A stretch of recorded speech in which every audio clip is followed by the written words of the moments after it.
Hi Oscar, Grandpa here. Hope you're well. Hope you enjoyed your 7th birthday party. It looked fabulous, the photographs Mummy sent. Oh wow, what a great party.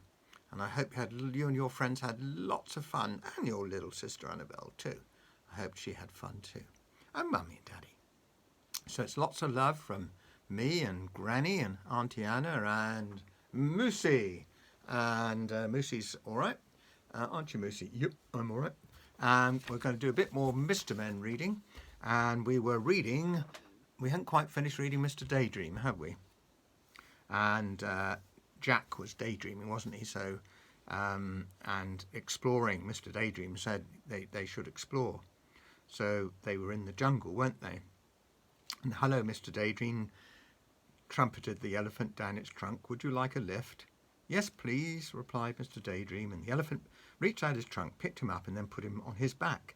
Then he reached out his trunk again, picked up Jack, and put him on his back. It was very high. The elephant's trunk put him right on the back. The elephant carried them through the jungle until they came to a river. Then he set them down on the ground and said goodbye and went off back into the jungle. How are we going to cross the river? Jack asked Mr. Daydream. Perhaps I can be of assistance, wheezed a particularly oily voice coming from the river. They looked, and there was a crocodile. Use my back as a bridge, suggested the crocodile. It was very helpful. I don't know about that, Oscar. Would you want to go? No, and not be carried by a crocodile? Not me. They were halfway across the river on the crocodile's back when the crocodile grinned a rather nasty grin, all teeth and no smile. Look at that. There's lots of teeth, isn't it?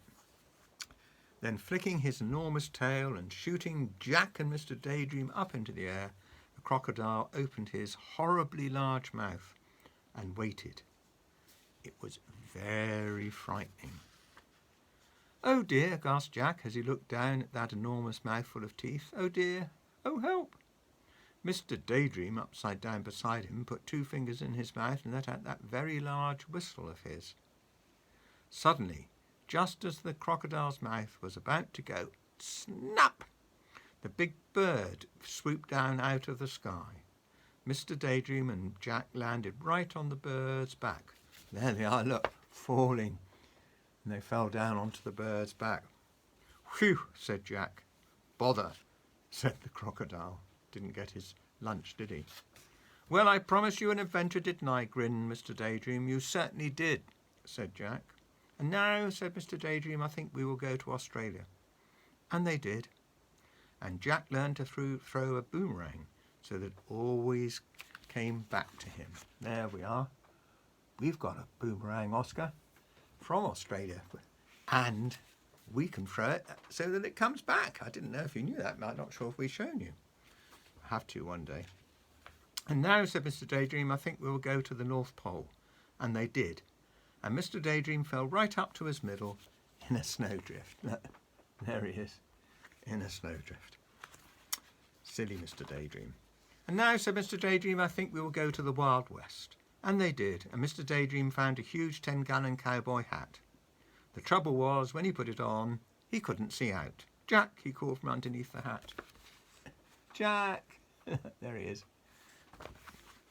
Completely covered by the hat. Jack, suddenly Jack realised that it wasn't Mr. Daydream saying his name. It was his teacher.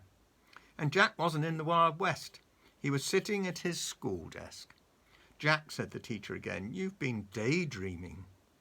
It was true. He had. Look, there's the teacher. And Jack's going, oh, oh. He had been daydreaming. But do you know something? Daydreaming is more fun than history. So there we go. So that was a lovely story, Mr. Daydream, wasn't it? Do you daydream sometimes, Oscar? Oh, you're always very attentive. I'm sure you really are. How about we read a bit of Mr Dizzy? Would that be good? So, let's start with Mr Dizzy. Mr Dizzy was, to be quite honest, not very clever. There he is there, look. If you were to ask Mr Dizzy what was the opposite of black, he'd say, you know what the opposite of black is, Oscar? I'm sure you do. Yeah, white. If you were to ask Mr Dizzy what was the opposite of black, he'd say, the opposite of black is pink. Silly Mr Dizzy. Mr Dizzy lived in a house on a hill which he built himself.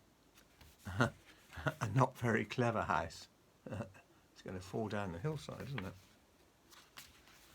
One of Mr Dizzy's problems was that he lived in a country where everybody else was terribly clever. Cleverland. Even the birds were clever. In Cleverland. There we are. There's a bird smoking a cigar.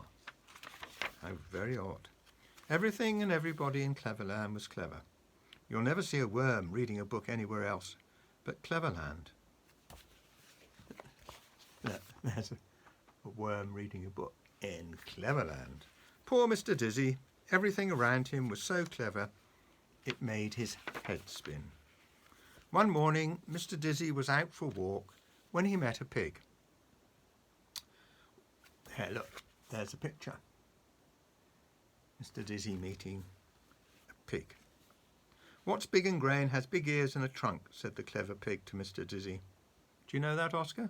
What's big and grey and has big ears and a trunk, said the clever pig to Mr Dizzy. Can you guess? I think I know what big animal has a trunk. A mouse, said Mr Dizzy.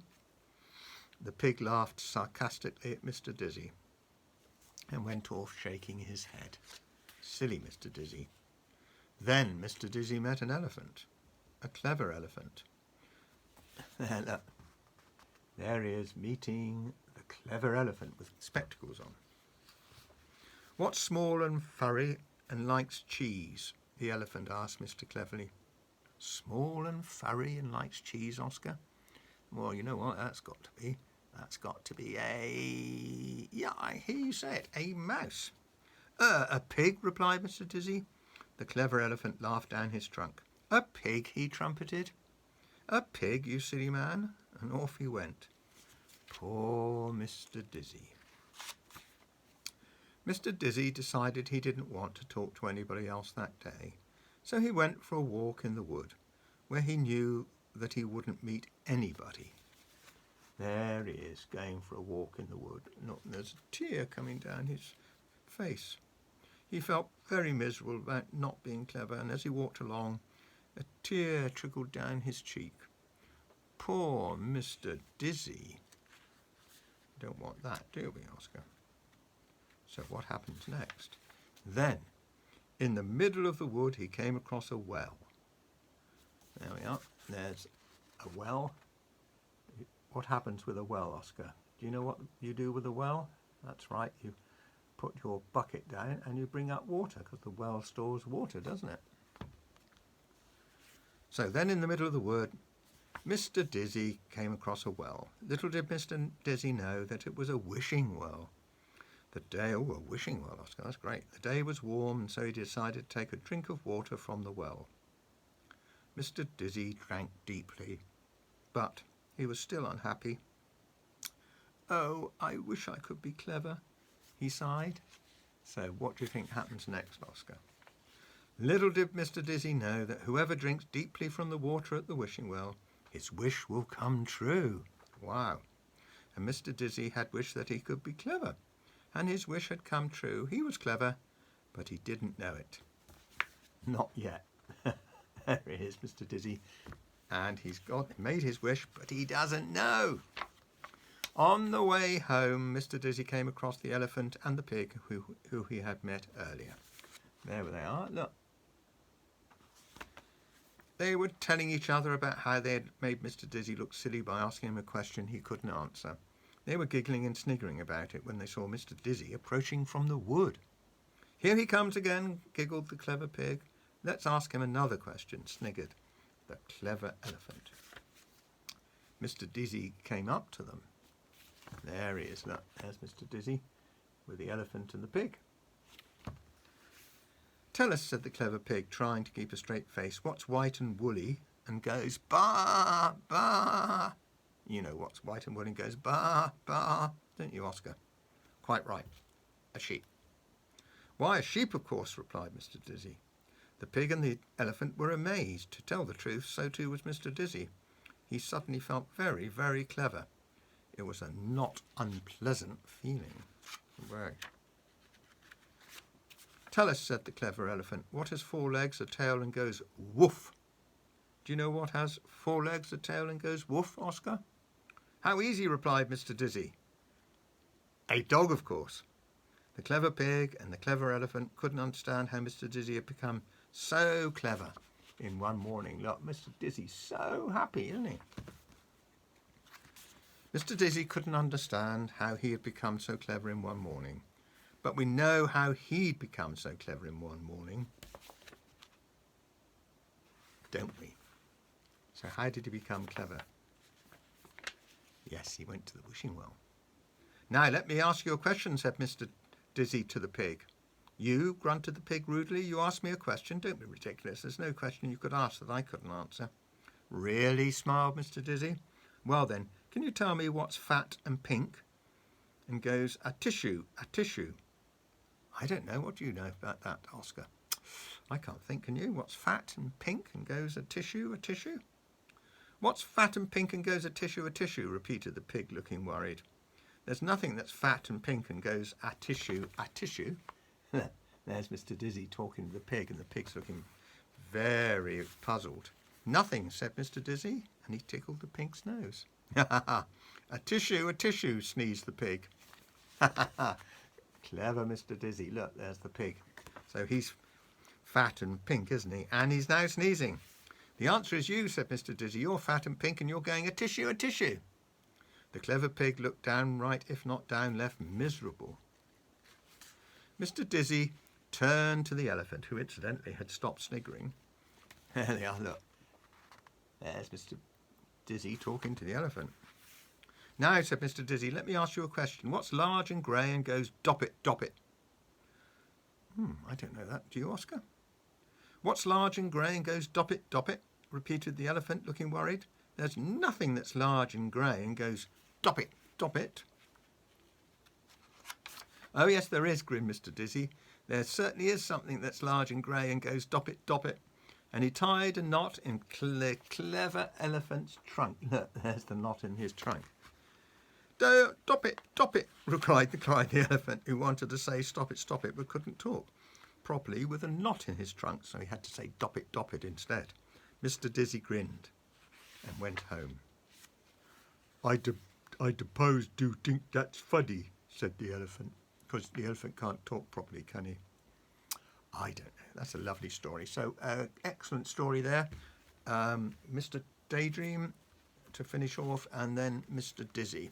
Wow, excellent. So, Oscar, again, I really hope you enjoyed your 7th birthday party. You're so big now, and we so love you dearly because you're a special, special young man. So lots of cuddles and hugs from Granny and me and Auntie Anna and Moosey. And we'll say bye-bye, bye-bye, Oscar, and say hi to Mummy and Daddy for me. And we'll catch up soon.